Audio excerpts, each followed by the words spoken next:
Assalamualaikum warahmatullahi wabarakatuh. Halo pemirsa, apa kabar Anda hari ini? Beragam informasi akan kami sajikan dari wilayah Pulau Sumatera.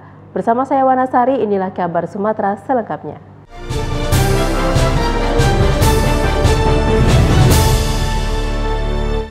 Kabar pertama kami awali dari Sumatera Utara, pemirsa. Guna menjaga dan melestarikan kesenian daerah dan budaya masyarakat Simalungun, pemerintah Kabupaten Simalungun, Sumatera Utara melalui Dinas Kebudayaan, Pariwisata dan Ekonomi Kreatif Simalungun menggelar pertunjukan drama tari musikal bertajuk Turahan from Simalungun. Pertunjukan tari musikal berjudul Turahan ini mengisahkan cerita tentang masa lalu masyarakat adat Simalungun dalam melakukan ritual penebangan kayu yang dipergunakan dalam membangun rumah bolon atau istana raja di daerah Kabupaten Simalungun. Prosesi tari yang dikombinasi dengan aransemen musik tradisional dan modern ini terlihat memukau para pengunjung yang menyaksikan acara, terlebih dengan pencahayaan yang cukup baik menambah kemeriahan. Pemilik sanggar tari Bindu Matogu, Teguh Sinaga, selaku pelaksana pertunjukan ini mengatakan, drama tari musikal bertajuk Turahan from Simalungun menceritakan nenek moyang masyarakat Simalungun tentang menjaga keseimbangan alam dan konservasi alam yang diperankan oleh para pelajar. Teguh Sinaga juga menuturkan bahwa drama tari ini menggambarkan nenek moyang pada zaman dahulu yang sudah mengerti keseimbangan alam dan konservasi alam, serta pentingnya emansipasi wanita dan kesamaan derajat dalam melakukan berbagai kegiatan di masyarakat. Selanjutnya Teguh juga menyatakan karya tari Turahan digarap menjadi 3 bagian, yakni menggambarkan kegiatan masyarakat yang sedang melakukan aktivitas sehari-hari seperti bertani. Kemudian pada bagian kedua menggambarkan masyarakat Simalungun sedang melakukan musyawarah untuk melakukan kegiatan pembangunan rumah bolon. Dan yang terakhir menggambarkan ritual saat warga mulai dari penebangan pohon hingga pembangunan rumah bolon. Turahan itu adalah budaya orang Simalungun untuk mengkonservasi hutan, yang diwujud nyatakan dalam harus ada ritual untuk menebang pohon yang sangat besar yang dipakai untuk sebagai rumah bolon atau istana raja saat itu. Lalu dari kepercayaan itulah dimasukkan nilai-nilai konservasi. Dan kemudian ada juga nilai-nilai emansipasi. Bahwa walaupun mengangkat kayu itu sebenarnya pekerjaan berat, tapi untuk bisa berhasil di ritual itu yang memimpin adalah perempuan. Dan si perempuan inilah sebenarnya yang disebut dengan turahan. Ya, tentu pesan moralnya adalah ternyata nenek moyang kita orang Simalungun sudah mengerti akan pentingnya keseimbangan dengan alam. Sudah mengerti tentang pentingnya konservasi hutan. Sudah mengerti tentang pentingnya emansipasi wanita. Penuh semangat, penuh nilai-nilai sejarah dan perjuangan bagaimana dulu orang-orang tua kita dalam rangka membangun kampung khususnya dalam hal ini rumah ya. Bagaimana kita lihat tadi semangat kebersamaan, gotong royongnya jelas sekali. Marharual bolonnya luar biasa. Ini yang perlu kita lanjutkan depan. Bagaimana bentuk dukungan dari pemerintah Kabupaten Simalungun terkait dengan kegiatan-kegiatan pariwisata di Simalungun sendiri, Pak? Ya, dukung pemerintah Kabupaten Simalungun dengan kegiatan pariwisata dari tahun ke tahun semakin baik. Terbukti ya, seperti event ini sudah yang kedua kita laksanakan. Tertutup. Tahun depan akan kita laksanakan lagi sehingga dengan demikian kedepannya di 2024 nanti sudah bisa nanti kita jadikan kalender nasional. Itu harapan kita. Ya. Meski hujan mengguyur selama berjalannya kegiatan, namun sejumlah pengunjung, tamu dan undangan tetap bertahan dan antusias menyaksikan pertunjukan hingga selesai. Dalam pertunjukan kali ini, selain dihadiri Kadis Pariwisata Provinsi Sumatera Utara, juga terlihat konjen dari negara Jepang, Takonai Susumu, yang ikut menikmati pertunjukan tersebut dari awal hingga akhir acara. Dari Kabupaten Simalungun, Sumatera Utara, Daud Sitohang, TV One mengabarkan. Lembaga Adat Partuha Maujana Simalungun, Kota Pematang Siantar, Sumatera Utara bersama Yayasan Raja Sangnau Aludamanik menggelar Lomba Pidato Bahasa Simalungun tingkat SLTA dan mahasiswa. Kegiatan yang diselenggarakan oleh PMS Kota Pematang Siantar ini juga bekerja sama dengan cabang Dinas Pendidikan Provinsi Sumatera Utara Wilayah 6 dan disponsori oleh PT Karunia Anugerah Putra dari Jakarta.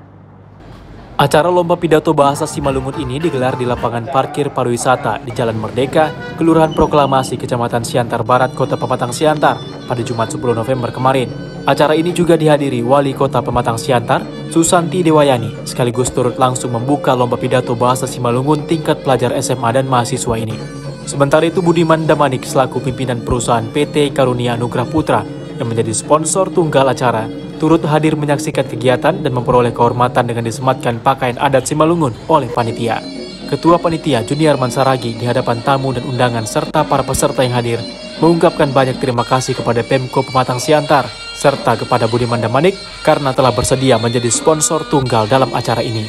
Sementara itu Budiman yang merupakan pengusaha sukses asal Siantar yang berdomisili di Jakarta ini mengungkapkan dirinya mau memberikan hati dan bantuan dalam menyukseskan kegiatan ini karena keinginannya terhadap pelestarian budaya dan adat Simalungun. Budiman Damanik, calon anggota DPR RI dari Partai Gerindra ini berharap agar para peserta dan anak muda dapat mengingat sejarah tentang Kota Pematang Siantar, cinta terhadap adat, sejarah dan budaya Simalungun tentunya. Karena kita pingin anak-anak muda, anak-anak yang sekolah di SMA ini cinta akan budaya Simalungun. Iya. Terutama budaya Simalungun biar dia tahu tentang Raja Sangnawalu. Iya. Dan seperti apa perjuangannya, sehingga memang untuk mencintai budaya ini, sejarah ini, perlu anak-anak sekolah ini diingatkan. Makanya dibuatlah event-event lomba pidato ini. Mungkin ini satu wadah untuk biar anak-anak sekolah ini ingat lagi akan sejarah Simalungun Siantar. Lembaga pemangku adat, budaya, dan bahasa Simalungun melestarikan bahasa Simalungun. Melalui momen ini, lomba ini akan tercapai salah satu visi, yaitu melestarikan bahasa Simalungun. Untuk itu, kami sangat berterima kasih kepada Partua Maujana Simalungun dan kepada Bapak Budiman Damanik yang ikut melahirkan kegiatan ini, sehingga kegiatan ini sangat bermanfaat, yaitu lomba pidato berbahasa Simalungun. Adapun dasar pemikiran dari kegiatan ini sebagai wujud menjaga kearifan lokal di Kota Pematang Siantar, khususnya budaya Simalungun. Dari Pematang Siantar, Sumatera Utara, Daud Sitohang, TV One mengabarkan. Bundo Kanduang menggelar peringatan hari ulang tahun ke-49 bertempat di Aula Raja Inal Siregar, Kantor Gubernur Sumatera Utara, Jalan Pangeran Diponegoro nomor 3 Medan, Minggu 12 November 2023 lalu. Bundo Kanduang menggelar peringatan hari ulang tahun ke-49 bertempat di Aula Raja Inal Siregar, Kantor Gubernur Sumatera Utara, Jalan Pangeran Diponegoro, Medan pada Minggu 12 November 2023. Pada peringatan ini dihadiri langsung oleh Insinyur Suherman MSI, staf ahli bidang pendidikan, kesehatan, infrastruktur, dan pemberdayaan masyarakat sebagai perwakilan dari PJ Gubernur Sumatera Utara. Kemudian dihadiri Ketua Badan Musyawarah Masyarakat Minang BM3 Sumut, Syahrudin Ali MSI, Ketua Solok Sayu Sakato Profesor Dr. Delfitri Munir, SPTHT BKLK, dan Ketua Bundo Kanduang Sumut, Haja Herlina Kandar Rajo Mansur. Bundo Kanduang merupakan perempuan Minangkabau dan limpapeh rumah gadang yang mewariskan nilai-nilai adat dan budaya dalam keluarga, mulai dari sopan santun, etika, adab, dan lain sebagainya. Berbagai aksi tarian dan pertunjukan yang kental dengan budaya daerah Minangkabau menghiasi setiap sesi acara, bahkan sampai mengadakan parade pakaian adat dan lomba fashion show baju Kuruang Basiba yang pesertanya berasal dari perwakilan dari masing-masing pengurus kabupaten daerah. Bundo Kanduang ini kedepannya mau mengembalikan adat dan budaya.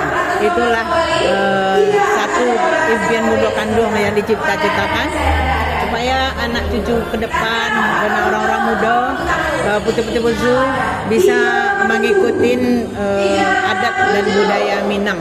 Ada pertunjukan yang sangat spesial dan menarik dalam acara peringatan HUT ke-49 Bundo Kanduang kali ini, yaitu berupa pementasan tunggal seorang gadis Minang yang bernama Aida Septi Ramadanti, kelas 3 SMP Negeri 1 Medan, cucu dari Ketua Bundo Kanduang. Dari Medan, Sumatera Utara, tim TV One mengabarkan.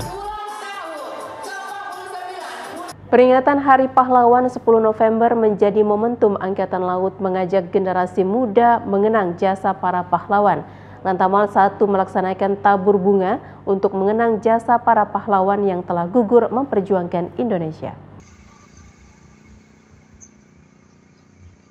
Hari Pahlawan yang jatuh pada 10 November diperingati Lantamal 1 Belawan dengan melaksanakan tabur bunga seluruh jajaran TNI Angkatan Laut bersama Forum Koordinasi Pimpinan Daerah Sumatera Utara di tengah laut di kawasan Buoy 4 Perairan Belawan, Kota Medan, Sumatera Utara dengan menggunakan KRI Lemada.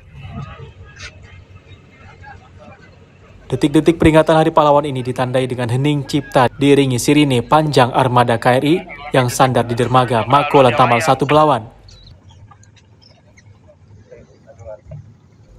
Upacara secara on-board KRI Lemadang dihadiri Sekda Prof. Su Arif Tridugroho, TNI Angkatan Darat, TNI Angkatan Udara, Polri, serta unsur Forkopimda Sumatera Utara. Acara di atas KRI Lemadang untuk mengenang jasa para pahlawan dalam memperjuangkan Republik Indonesia di masa terdahulu. Penghormatan terakhir menjadi momentum Komandan Lantamal 1, Laksamana Pertama Johannes Janarko Wibowo untuk mengajak generasi bangsa melakukan hal positif dalam membangun bangsa.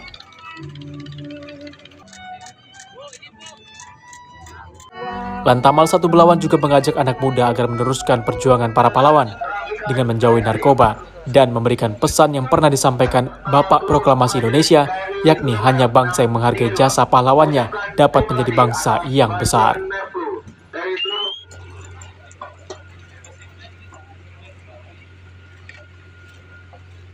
Dari Medan, Sumatera Utara, Martinus Sitorus, TV One mengabarkan.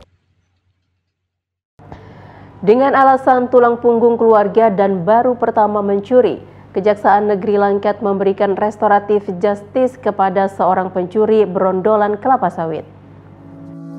Dengan alasan tulang punggung keluarga dan baru pertama mencuri, Kejaksaan Negeri Langkat memberikan restoratif justice kepada seorang pencuri berondolan kelapa sawit. Muhammad Iksan, seorang pria tulang punggung keluarga yang membiayai anak istri dan ibunya, nekat mencuri berondolan kelapa sawit di areal perkebunan PT Buana Estate, Dusun 5 Cinta Maju, Desa Cintaraja, Kecamatan Secanggang, Kabupaten Langkat. Aksinya tersebut tertangkap masa security yang sedang berpatroli hingga ditetapkan tersangka oleh Polsek Secanggang. Kajari Langkat Mei Abito Haraha pun memerintahkan untuk mengupayakan perdamaian karena berdasarkan penelitian berkas perkara, tersangka baru pertama kali melakukan pencurian dan kerugian hanya Rp60.000 saja. Kajari Langkat melalui Kasih Pidum yang menangani perkara, menyelesaikan perkara tersebut melalui penanganan keadilan restoratif atau restoratif justice.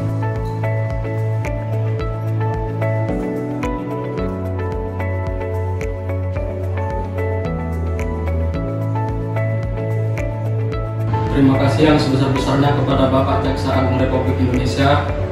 Terima kasih juga kepada Bapak Kepala Kejaksaan Tinggi Sumatera Utara, terkhusus kepada Kepala Kejaksaan Negeri Langkat Bapak Mei Abito, dan kepada jaksa yang telah memfasilitasi proses perdamaian ini. Saya berjanji tidak akan mengulangi kembali.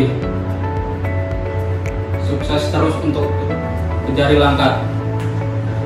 Kepala Seksi Intelijen Kejari Langkat, Sabri Marbun, menyebutkan di tahun 2023 ini, Kejaksaan Negeri Langkat telah menyelesaikan sebanyak 12 perkara melalui mekanisme restoratif justice. Dari Langkat, Sumatera Utara, tim TV One mengabarkan. Pemerintah Kota Medan bersama Persatuan Artis Penyanyi, Pencipta Lagu dan Pemusik Republik Indonesia menggelar Anugerah Musik Medan 2023. Anugerah Musik Medan baru pertama kali digelar sebagai bentuk dukungan dan apresiasi atas karya-karya insan musik di Kota Medan. Pemerintah Kota Medan melalui Dinas Pariwisata Kota Medan bekerja sama dengan Persatuan Artis Penyanyi Pencipta Musik Republik Indonesia atau PAPPRI Kota Medan menggelar Anugerah Musik Medan 2023. Ajang bergengsi Anugerah Musik Medan berlangsung sangat meriah di Hotel JW Marriott dengan turut dihadiri langsung oleh Wali Kota Medan Bobi Afif Nasution. Ketua PAPPRI Medan, Sayyid Faisal, mengapresiasi pemerintah Kota Medan yang kepeduliannya sangat besar terhadap musisi. Sebab berkat kolaborasi saat ini, kedepannya Anugerah Musik Medan dapat mengembalikan Kota Medan menjadi barometer musik di Indonesia, karena dunia musik Kota Medan pernah berjaya pada tahun 1970-an.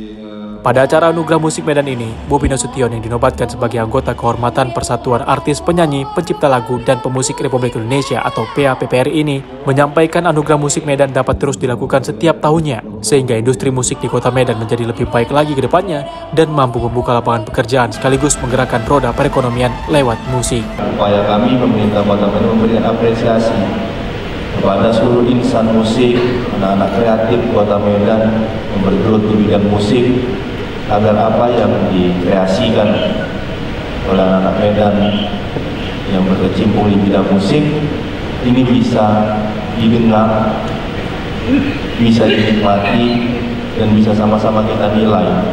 Pada ajang bergengsi ini, sebanyak 52 karya musisi dari 169 karya musisi maupun pencipta lagu di Kota Medan masuk dalam nominasi Anugerah Musik Medan 2023. Sementara itu dari jumlah tersebut ada 14 karya musisi terbaik yang berhak mendapatkan penghargaan tertinggi musisi di Kota Medan. Dari Medan, Sumatera Utara, Zulfahmi, TV One mengabarkan. DPRD Kota Palembang menggelar rapat paripurna ke-27 masa persidangan 3 agenda penyampaian 4 Raperda Kota Palembang tahun 2023 oleh PJ Wali Kota Palembang. Terkait rancangan ini akan dibahas secara komprehensif dan diharapkan hasilnya dapat menjadi angin segar bagi masyarakat Kota Palembang. Rapat paripurna ke-27 masa persidangan 3 dengan agenda penyampaian 4 Raperda Kota Palembang tahun 2023 oleh PJ Wali Kota Palembang digelar. 4 Raperda tersebut merupakan Raperda tentang pengembangan semangat kesatuan kebangsaan Kota Palembang, Raperda tentang perubahan perseroan daerah sarana pembangunan Palembang 2024, Raperda tentang perubahan atas peraturan daerah Kota Palembang nomor 14 tahun 2011 tentang penyelenggaraan transportasi, serta Raperda tentang rencana induk pembangunan kepariwisataan Kota Palembang tahun 2021-2031. Rancangan yang akan tersampaikan akan dibahas secara komprehensif oleh para anggota Dewan dan akan disampaikan kembali pada paripurna lanjutan oleh fraksi. Tentunya akan dibahas lebih lanjut oleh para anggota Dewan yang terhormat. Saya kira itu. Mungkin poin-poin yang rancangan itu apa? Karena ini masih berupa pembahasan ya, diantaranya masalah kepariwisataan, masalah Kesbang, dan juga ada beberapa masalah yang lainnya. Nanti detailnya dibahas secara komprehensif oleh para anggota, terus besok ada pandangan lagi dari beberapa fraksi. Ya. Harapkan kita penyampaian 4 Raperda ini tentunya ada hal yang terbaik untuk masyarakat Kota Palembang, karena di situ ada pariwisata, transportasi, ada 4 lagi Kesbang.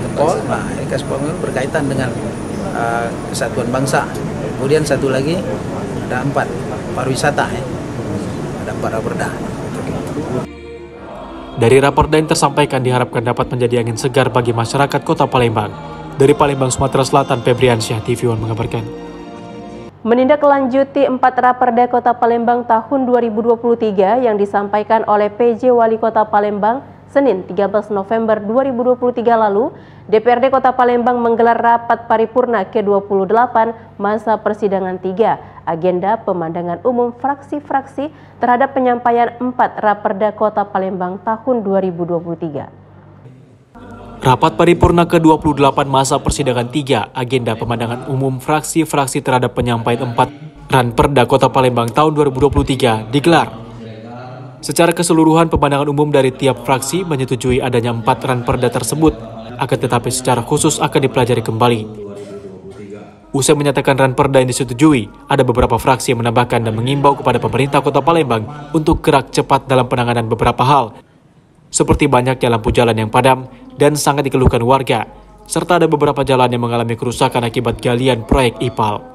Pak Staf Ahli, Ketua Komisi Pemilihan Umum Kota Palembang tahun kerja 2023. Terkait dengan perda yang disampaikan kemarin ada 4 perda, itu semua fraksi dalam pemandangan umum ini menyetujui untuk dilakukan pembahasan.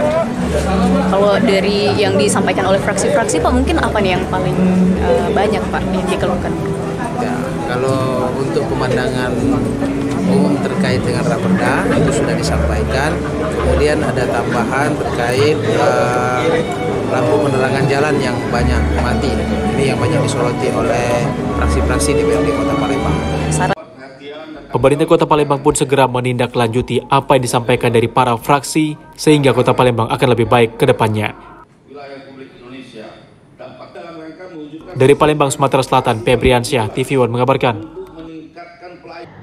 Ratusan atlet di Musi Banyuasin mengikuti turnamen antar kampung atau Tarkam tahun 2023 yang digelar oleh Kemenpora serta kejuaraan bulu tangkis Bupati Cup 2023.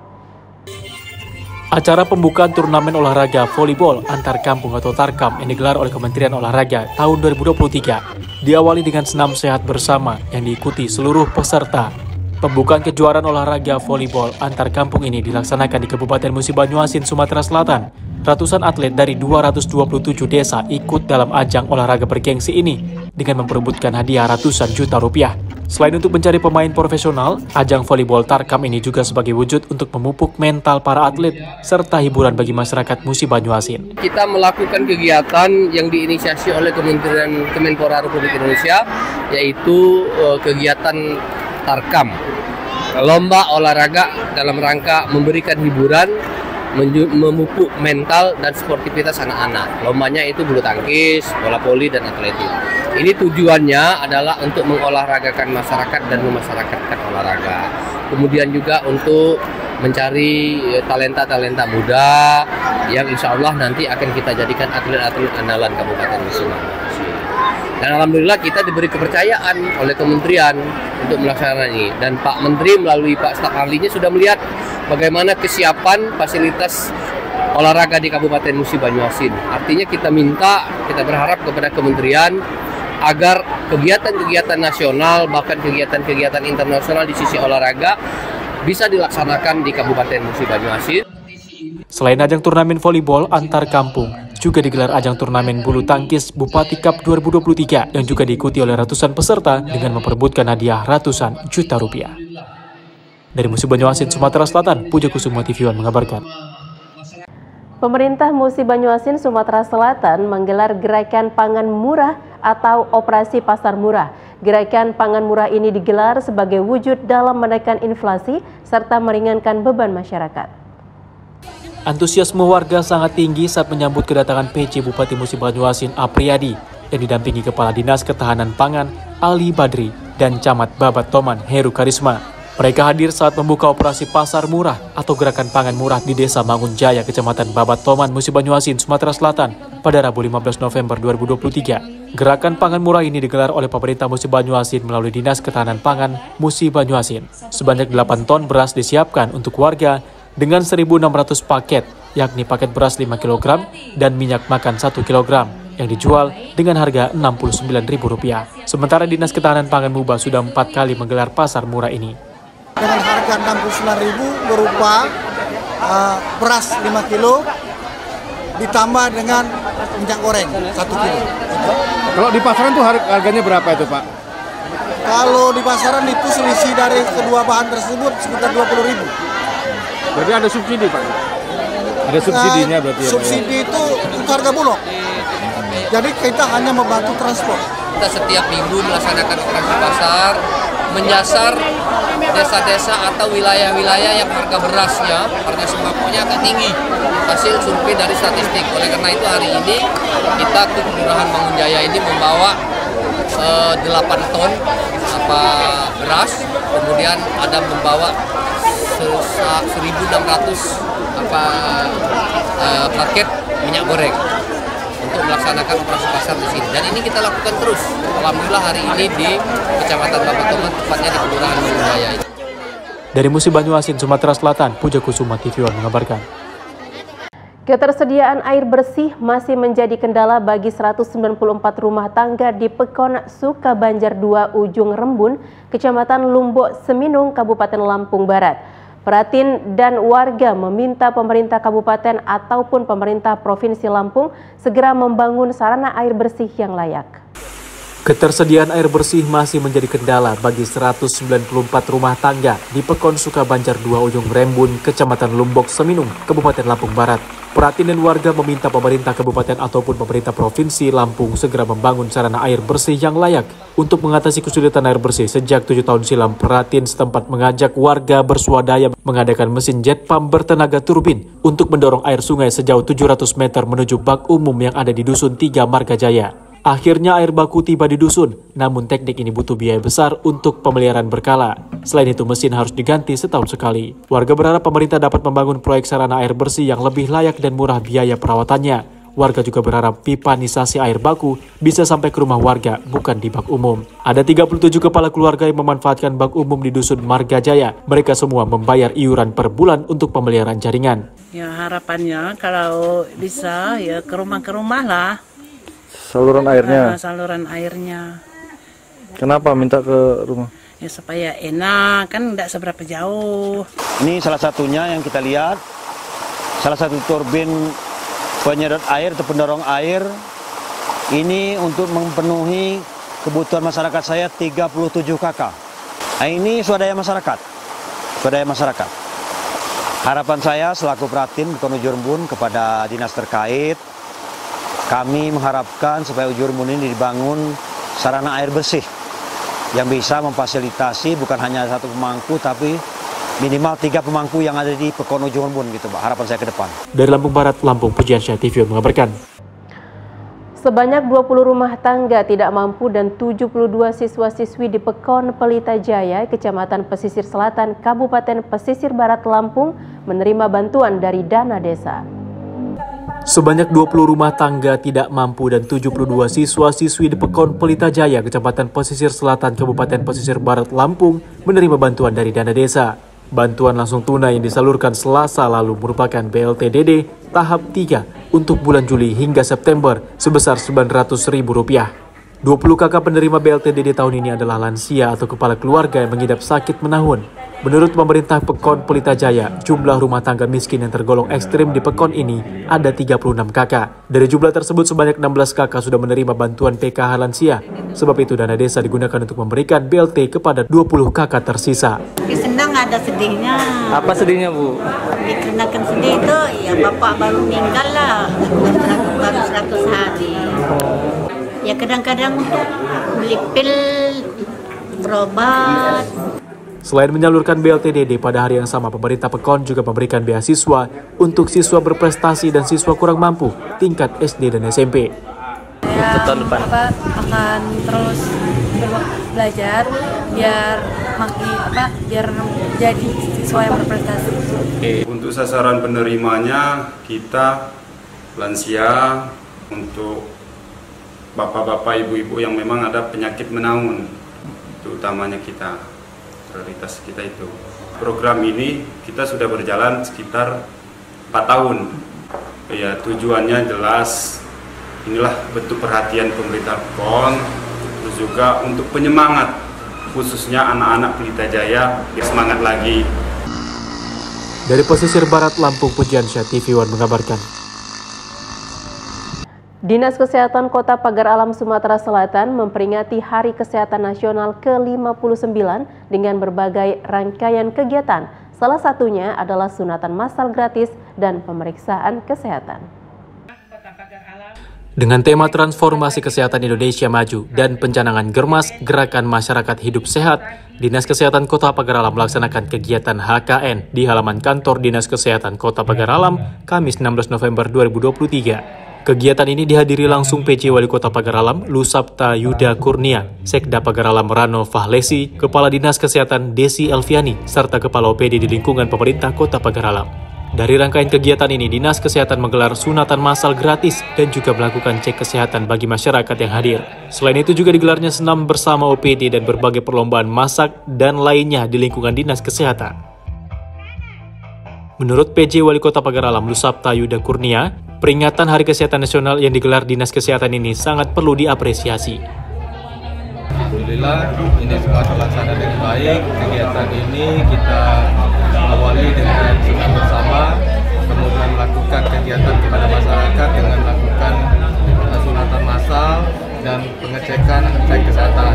Dalam hal ini juga kegiatan masyarakat ini saya berharap ke depannya kita memang turun menjadi pelayan-pelayan masyarakat di Kota Pagar Alam yang kita cinta ini, agar yang mana pada pagi hari tadi kita diawali dengan senam bersama dengan seluruh OPD, kemudian ada tadi pembagian kado kepada kader, pelaksanaan sunatan massal, kemudian juga ada cek kesehatan. Dari Pagar Alam Sumatera Selatan, Kiki Habibi TV One mengabarkan. Informasi tadi sekaligus menutup program Kabar Sumatera. Jangan lupa update berita terkini lainnya di kanal tv1news.com. Saya Wanasari dan seluruh kerabat kerja yang bertugas mengucapkan terima kasih. Assalamualaikum warahmatullahi wabarakatuh dan sampai jumpa.